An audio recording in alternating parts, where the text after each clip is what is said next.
नमस्कार दोस्तों, आपका स्वागत है आपके अपने YouTube चैनल में। मित्रों, आज की वीडियो बहुत इंटरेस्टिंग होने वाली है, क्योंकि आज की वीडियो में हम जानेंगे कि भीष्म पितामह ने मरते समय युधिष्ठिर को कौन सी गंदी बातें बताई। मित्रों, ये गंदी बातें सुनकर आपके होश उड्डी जाएंगे। आप सोचेंगे भीष्म ऐसी बातें कैसे कर सकते हैं। तो मित्रों, जानते हैं वे बातें क्या हैं। किसी भी रिश्ते में अंतरंगता जरूरी होती है। ऐसा कहा जाता है कि जहां पुरुष दिन में कई बार रति क्रिया का आनंद लेना चाहते हैं, वहीं एक सच्चाई यह भी है कि महिलाएं भी पुरुषों की तरह ही आनंदित होती हैं। लेकिन सबसे बड़ा रहस्य यह है कि महिला या पुरुष में से इस क्रिया में किसे ज्यादा आनंद मिलता है। महाभारत के अनुशासन पर्व में मानव जीवन से जुड़े कई पहलुओं की चर्चा है। युधिष्ठिर को एक सवाल काफी लंबे समय से परेशान कर रहा था। शरशैया पर लेटे मृत्यु की प्रतीक्षा करते भीष्म से उन्होंने यह सवाल पूछा। युधिष्ठिर ने भीष्म से पूछा कि सहवास के दौरान स्त्री पुरुष में से मिलन का सुख किसे ज्यादा होता है। यौन क्रियाओं के दौरान ज्यादा आनंद कौन प्राप्त करता है। भीष्म ने उत्तर दिया, इस सवाल का उत्तर देना कठिन है जब तक कि स्त्री और पुरुष दोनों का अनुभव किसी को एक साथ ना हो। फिर भीष्म ने कहा, युधिष्ठिर, तुम्हारे इस प्रश्न का उत्तर भंगस्वाना और सकरा की कथा के जरिए ही दिया जा सकता है। अपने सवाल का जवाब पाने के लिए यह कथा सुनो। बहुत समय पहले भंगस्वाना नाम का एक राजा रहता था। वह न्यायप्रिय और यशस्वी था, लेकिन उसके कोई पुत्र नहीं था। पुत्र की चाह में उस राजा ने अग्निष्ठुता अनुष्ठान किया। हवन में केवल अग्नि देवता का आदर हुआ था, इसलिए देवराज इंद्र काफी क्रोधित हो गए। इंद्र अपने गुस्से को निकालने के लिए दंड देना चाह रहे थे। एक दिन राजा शिकार पर निकला तो इंद्र ने राजा को सम्मोहित कर दिया। राजा भंगस्वाना जंगल में इधर उधर भटकने लगा। अपनी सम्मोहित हालत में वह सब सुध खो बैठा। न उसे दिशाएं समझ आ रही थीं और न ही अपने सैनिक नहीं दिख रहे थे। भूख प्यास ने उसे और व्याकुल कर दिया था। अचानक उसे एक छोटी सी नदी दिखाई थी, जो किसी जादू सी सुंदर लग रही थी।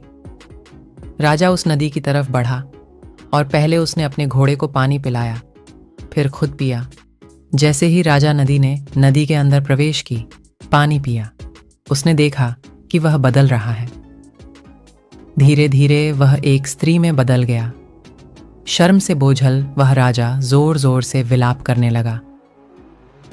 उसे समझ नहीं आ रहा था कि ऐसा उसके साथ क्यों हुआ।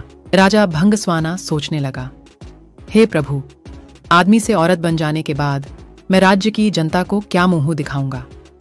मेरे अग्निष्ठुता अनुष्ठान से मेरे 100 पुत्र हुए हैं। उनका सामना कैसे करूंगा।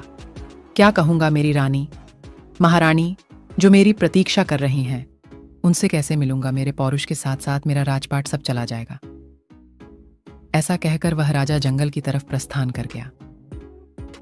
वहां जाकर वह स्त्री रूप में एक तपस्वी के आश्रम में रहने लगी, जिनसे उसने कई पुत्रों को जन्म दिया। अपने उन पुत्रों को वह अपने पुराने राज्य ले गई और अनुष्ठान से हुए बच्चों से कहा, तुम मेरे पुत्र हो जब मैं एक पुरुष था, ये मेरे पुत्र हैं जब मैं एक स्त्री हूं। तुम लोग मेरे राज्य को मिलकर संभालो। उसके बाद सभी भाई मिलकर रहने लगे। सबको सुख से जीवन व्यतीत करता देख देवराज इंद्र को गुस्सा आ रहा था। उनमें बदले की भावना फिर जागने लगी। इंद्र सोचने लगा कि राजा को स्त्री में बदलकर मैंने उसके साथ बुरे की जगह अच्छा कर दिया है। ऐसा कहकर इंद्र ने एक ब्राह्मण का रूप धरा और पहुंच गया राजा भंगस्वाना के राज्य में। वहां जाकर उसने सभी राजकुमारों को भड़का दिया। इंद्र के भड़काने की वजह से सभी भाई आपस में लड़ पड़े और एक दूसरे को मार डाला। जैसे ही भंगस्वाना को इस बात का पता चला, वह शोकाकुल हो गया। ब्राह्मण के रूप में इंद्र राजा के पास पहुंचा और पूछा कि वह क्यों रो रही है। भंगस्वाना ने रोते रोते पूरी घटना इंद्र को बताई तो इंद्र ने अपना असली रूप दिखाकर राजा को उसकी गलती के बारे में बताया। इंद्र ने कहा, क्योंकि तुमने सिर्फ अग्नि को पूजा और मेरा अनादर किया, इसलिए मैंने तुम्हारे साथ यह खेल रचा। यह सुनते ही भंगस्वाना इंद्र के पैरों में गिर गया और अपने अनजाने में किया अपराध के लिए क्षमा मांगी। राजा की ऐसी दयनीय दशा देखकर इंद्र को दया आ गई।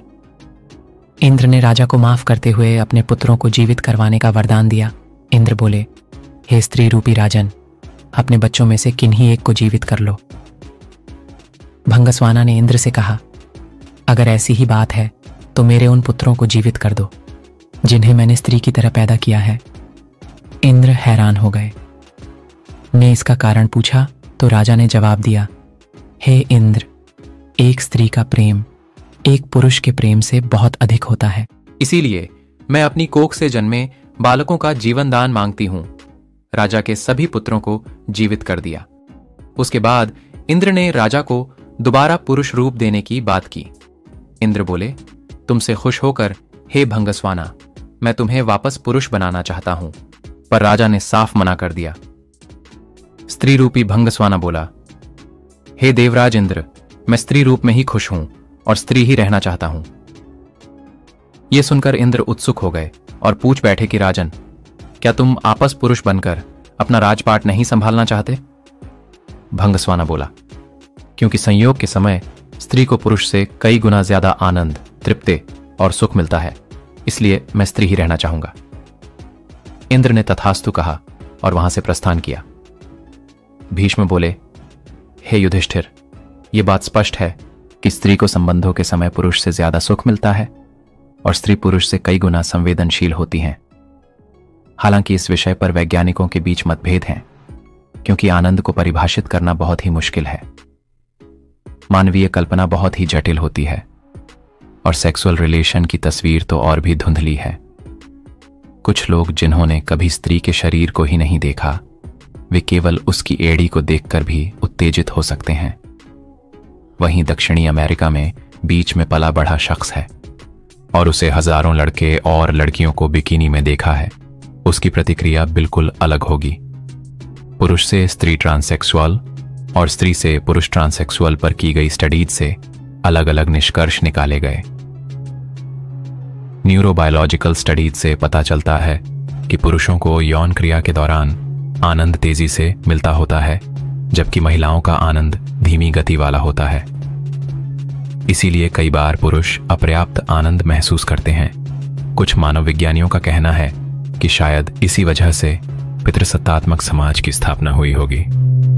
पुरुष बेसब्र होते थे और लगातार उन्हें यह एहसास होता था कि वे महिलाओं के लिए बहुत योग्य और पर्याप्त नहीं हैं। इसीलिए उन्होंने महिलाओं की सेक्सुअल आजादी को खत्म करने के लिए कई नियम कानून स्थापित कर दिए होंगे।